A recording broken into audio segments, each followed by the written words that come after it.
Welcome to Tiny Tales. Today, we're offering a 2-minute guided meditation designed especially for beginners. Find a comfortable position, either sitting or lying down. Close your eyes and take a deep breath in and out. Let's begin by focusing on your breath. Inhale deeply through your nose and exhale slowly through your mouth. Feel your body relax with each breath.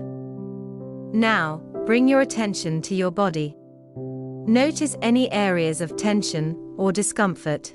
With each exhale, imagine these areas softening and releasing. Shift your focus to the present moment. Notice any sounds around you, the sensation of the air on your skin, and the feeling of being supported by the surface beneath you. Take a moment to think of something you are grateful for. Let this feeling of gratitude fill you with warmth and positivity. As we come to the end of this meditation, gently bring your awareness back to your surroundings. Wiggle your fingers and toes, and when you're ready, slowly open your eyes. Thank you for joining us. If you enjoyed this meditation, please like, share, and subscribe for more guided sessions from Tiny Tales.